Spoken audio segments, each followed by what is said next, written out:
Good evening world! Nandito tayo ngayon sa Chalet Motel sa Kitimat. Magstay kami dito for one night in preparation dun sa Airbnb na book namin dito rin sa Kitimat area. Um, so, 1 week advance to dun sa plan naming pagstay. Kasi September 22 pa lang ngayon. Tapos hanggang katapusan dapat kami ng September dun sa lodge sa may ah, White Bear. Pero ayun nga, hindi namin talaga kaya. Sobrang layo sa bus stop nung location na yun. Although mas malapit siya sa terrace. Ito mas malayo to sa terrace pero may bus stop kasi dito and mas frequent yung dating nung bus. Welcome again dito sa vlog, and if it's your first time here, welcome din. I'm an international student here in the city of Terrace sa napakagandang British Columbia. I'm taking my post-degree in business dito sa Canada, and napakaganda ng Terrace. Although yung mismong town niya or yung tinatawag nilang city dito, almost kasing laki lang ng Taguig. Yung Metro Terrace is almost kasing laki ng Quezon City.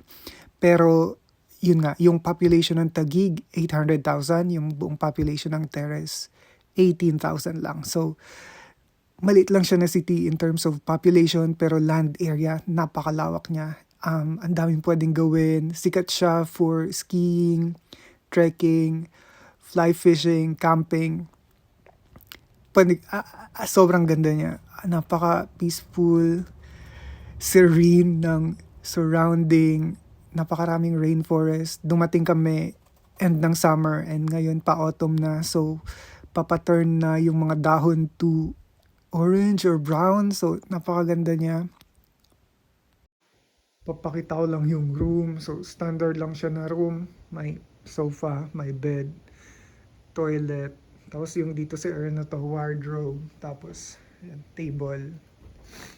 Maliit na ref, may TV, at saka may oven. Tapos yung view niya sa labas, mountain, maganda actually. Kaso, ayun nga, gabi na kami nakarating. Yan, airtight yung window niya kasi napakalamig sa labas. My God. Hindi kita yung mountain dahil maulap. Kaninang umaga pa umuulan. Oo, parang may butas yung may nararamdaman akong lumulusot na hangin sa bintana na malamig na kailangan kong makita. Dito ba sa dulo? Actually, okay naman pala. Ayan.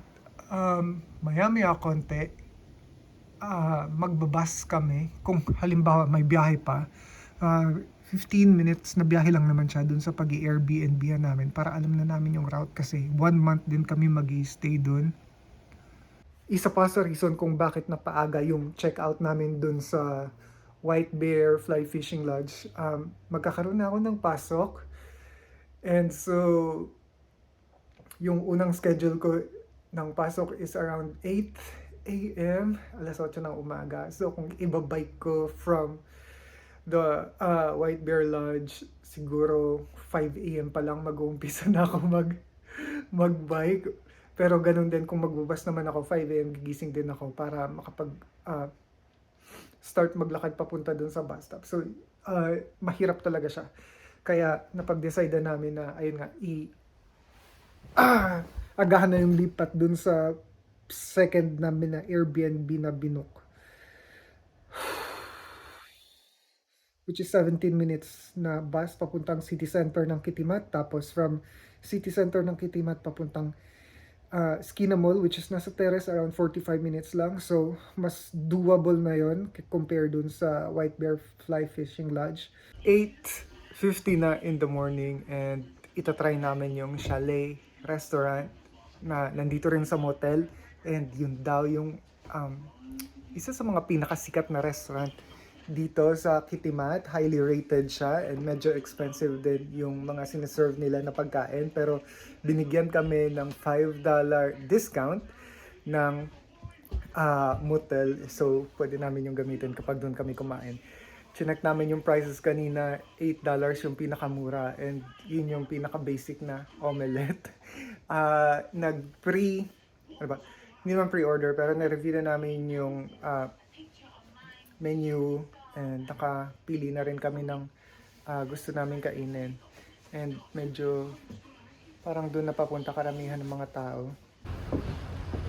Ang gulo na naman ng buhok ko. Lagi na lang problem ko yung hair ko. And oh my god, ang ganda ng, hindi masyadong kita yung view pero ang ganda ng mountain, ng clouds. So ayan siya. Ganyan siya kaganda. Ito na yung chalet restaurant.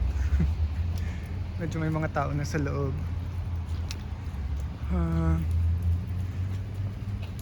Ang lakas makabagyo ng dating.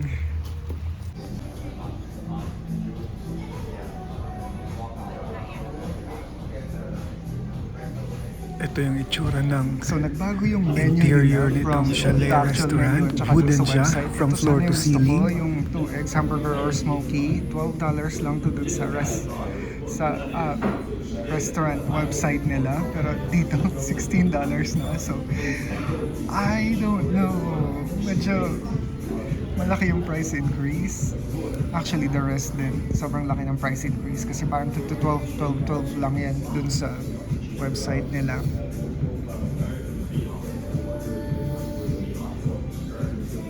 Pero yun nga, kung titingnan yung ibang prices pa, parang hindi na rin masama tong smoky. So I think smoky na yung kukunin ko. Meron din silang complete set ng mga bread toppings, palaman. So may cheese, may parang marmalade, and then berries, strawberry, raspberry, at saka grapes yata. And then may honey din. Oh. Thank you so much. Yung coffee nila, $1.50 pero unlimited refills na siya and masarap, matapang. Sa video, hindi kita masyado yung bundok pero in real life, if you're sitting here, ang ganda ng bundok na napapalibutan ng ulap. Na siya, super laki ng serving niya. Hindi ko sure kung nakikita sa camera pero ayan, 4 na bread, sourdough bread, hash brown. So hash brown yung tawag nila sa ganito. And then scrambled egg, yung sausage na smoky, and then yung ayran. Super nice. Okay, yeah.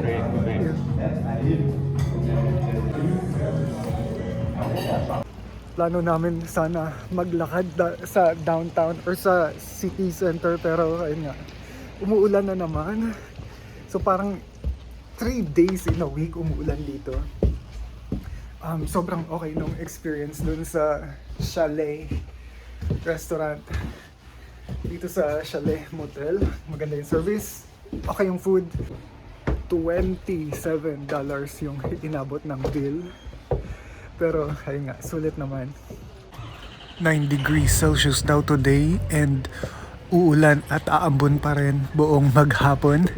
Medyo hindi kinakaya ng outfit namin yung lamig. Yung bundok, yung tuktok niya nakalabas, so para na siyang nakalutang na kapatagan sa ulap. And so medyo umaambon pero ay nag-decide pa rin kami na tumuloy papuntang city center. Napaka desolate nung lugar. Wala masyadong tao. I don't know kung dahil ba umuulan. Pero yun nga, Sunday din and kahit sa terrace. So itong Kitimat, 40 minutes drive siya away from terrace. Sa terrace na observe ko rin pag Sunday wala masyadong tao. Pero kagabi, dumaan ako dito. Pumunta ako sa convenience store. Medyo maraming mga kabataan. Nagda-drive. Tapos bumibili ng mga drink sa liquor store. So mga alas 9 nun. Pero ngayon walang tao. So dyan kami galing. Ayan yung chalet restaurant. Papunta tayo ngayon sa post office nila.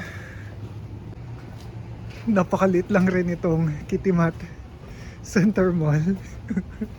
Para lang siyang, I don't know, I think isang floor lang siya.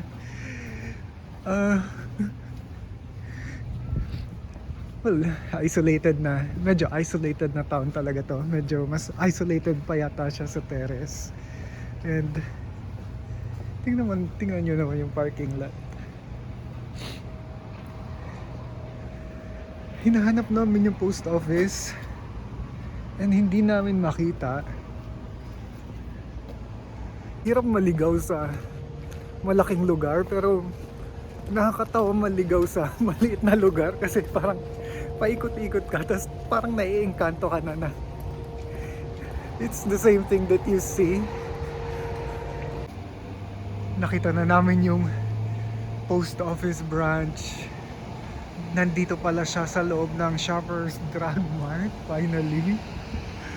And pumasok sa loob, sira na ako, nandito lang ako sa labas. 9 degrees Celsius today, pero tataas pa yung temperature later up to 15 degrees Celsius. Actually nagmamadali kami kasi 12 noon yung check out sa motel and 11:05 na. Naka-check-in na kami dun dito sa bagong Airbnb and napakalaki ng TV. Pero yan, ang ganda ng lugar. Pero papakita ko lang lagi yung mga gamit na bitbit namin. So itong bag na yan, yung dalawang maleta na yan, bag, tapos dalawa pa uling maleta. So nakakapagod talaga mag check-in, book, check-out, check-in, book. Oh my God, ang ganda ng garden. Ang ganda ng mga flowers. Ito yung toilet.